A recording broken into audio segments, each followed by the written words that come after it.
Welcome to Bosco Campus Vision. Today's session will give you an idea about Greek comedy. Comedy was one of the principal forms of ancient Greek theatre. The comedy in Athens passed through three stages: Old Comedy, Middle Comedy, and New Comedy.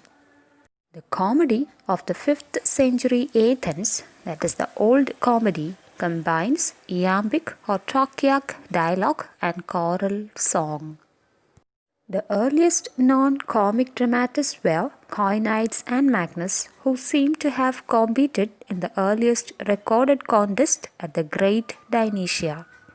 Before this, according to Aristotle, there was informal comedy performed by volunteers and derived from phallic songs.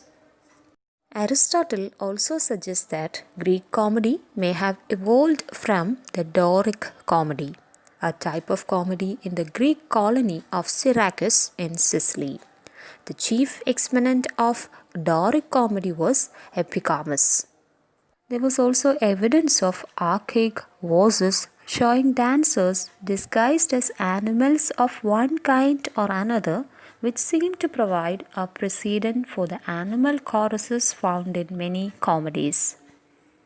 The most admired poets of old comedy were Cratinus, Eupolis, and Aristophanes, and only the work of Aristophanes survives.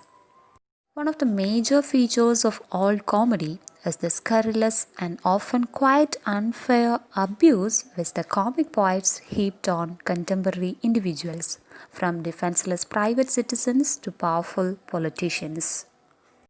Comic poets are much less concerned with coherence and consistency of plot.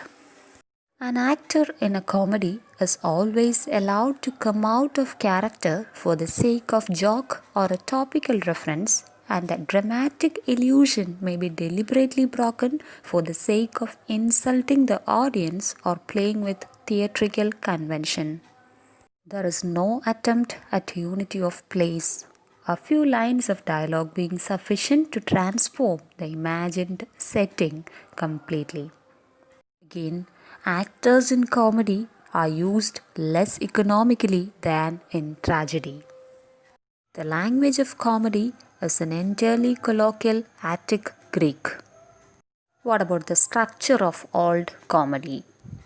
There is an introduction or prologue in which the basic fantasy is explained and developed. Then, parode or the entry of the chorus. Then, contest or agon, that is a ritualized debate between opposing principles, usually stock characters. Then, parabasis, in which the plot simply stops and the chorus addresses the audience directly. Exodus is the show-stopping finale of a comedy play, in which the chorus gives another song and dance routine. Middle comedy. Middle comedy prevailed in Athens from the early 4th century BC. It represents a transition from old comedy. Middle comedy presented literary, political, and philosophical commentary interspersed with scurrilous personal invective. Aristophanes' last play, The Plutus, is an extant work that reflects this transition. In middle comedy, the importance of chorus declines rapidly. Satirical abuse also declined to some extent. Familiar figures from daily life, such as cooks, parasites, and courtesans, start to appear in stereotyped roles in middle comedy. Then, New Comedy.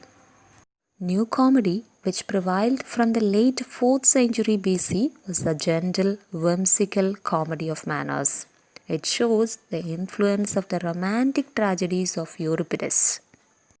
The major figure associated with New Comedy is Menander.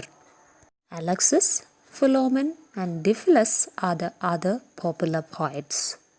When it comes to the New Comedy, the chorus recedes in importance and becomes a small band of musicians and dancers who periodically provide light and entertainment. The scene is always set in front of two bourgeois houses in contemporary Greece. No comedy, love is the mainspring of the action, and this proceeds through intrigues and misunderstandings to a happy ending. The plot is made clear to the audience by a formal prologue speech. In new comedy, most of the humor derives from the mistakes which the characters make. In broader humor is provided by slaves, cooks, and the like. But indecency and topical allusions are very rare in new comedy. On the whole, an atmosphere of conventional decency and tolerance prevails in the new comedy. Now, let's take a look at the major writers of comedy. Aristophanes. Aristophanes is regarded as the greatest poet of the Athenian Old Comedy and is the only such poet whose work survives. He was born about 447 and spent most of his adult life during the Peloponnesian War. His first play was performed in 427. He wrote about 40 plays in all, some for the Great Dionysia and some for the Lenaea. Out of the 40 plays written by Aristophanes, only 11 plays survive. His major plays include Achaeans, Clouds, Wasps, Peas, Birds, and Frogs. The play Achaeans is a forthright attack on the folly of the war. The play Clouds ridicules the philosopher Socrates. Wasps satirizes the Athenians' alleged passion for jury service. The comedy Peace celebrates an imminent peace treaty with Sparta. In the play Birds, two Athenians found an ideal city among the birds.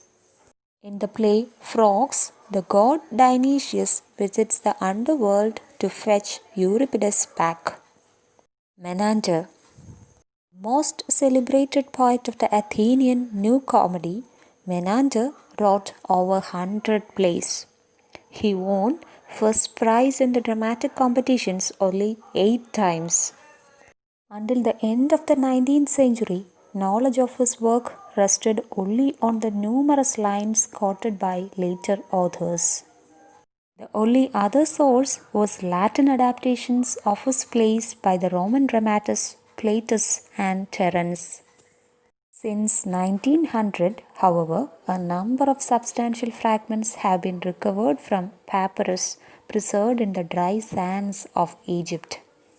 We have now one virtually complete play, the Aeschylus, published in 1958 from a papyrus manuscript.